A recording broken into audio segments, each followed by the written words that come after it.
and American priorities who flooded millions of dollars into these races to drag them across the finish line.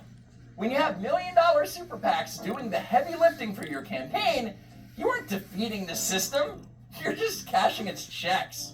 And I think that, and so I actually think that, and so I don't think that, and I think that, but I think absolutely, I think, and well, I think that, yes, I think it's important, but I actually think, but I think that, I think, but I think that some, I think, but I think, and so I think that, I think that, and I think that, and I think that, and I think that, yeah, wow. I think, and so again, I would say, I think that, but I do think that, I think that, and I think that, when someone says, I think that many times during a conversation, it sounds like a person who doesn't really understand the issues, doesn't own them. Sounds like a 5th grade student answering questions about their state report. And now we've got AOC's partner here. Listen to this. Grit over the way she issued those statements. Give me a break.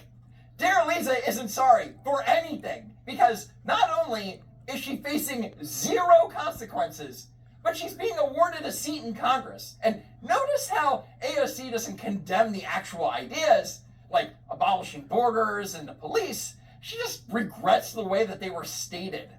And I genuinely believe that the gravity and the responsibility of this role has a way of inhabiting you. And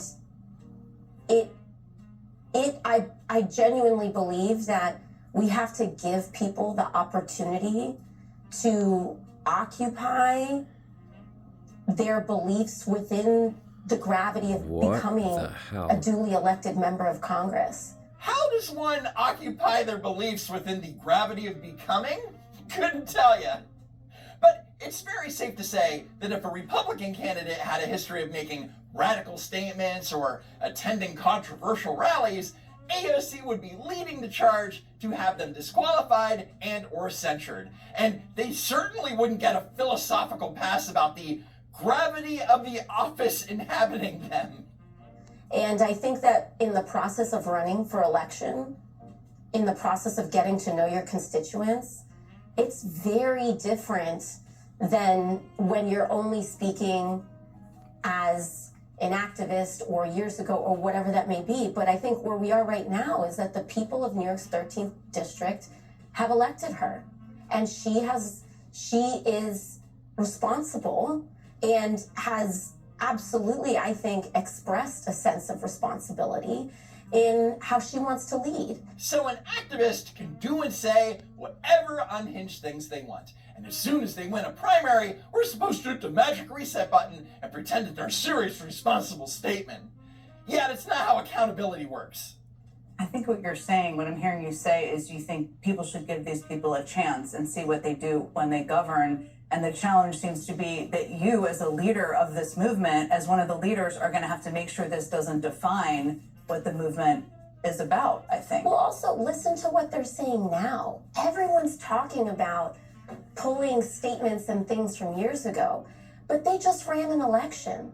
Listen to what they've been saying now. Listen to what they've been saying now.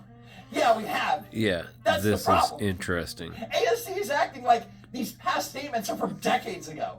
But here's one from just last week. This lady's all unbelievable. deportations are wrong. Like, if we're saying all deportation is wrong, though, that would seem to also include people who were convicted of breaking U.S. criminal law. Is the deportation of those people wrong? Yes. Let me get this straight. In just a few months, this communist is going to raise her right hand and swear an oath to uphold the laws of the United States after going on the record explicitly stating that she wants to ignore them. Makes sense to me. What's your problem? Unbelievable.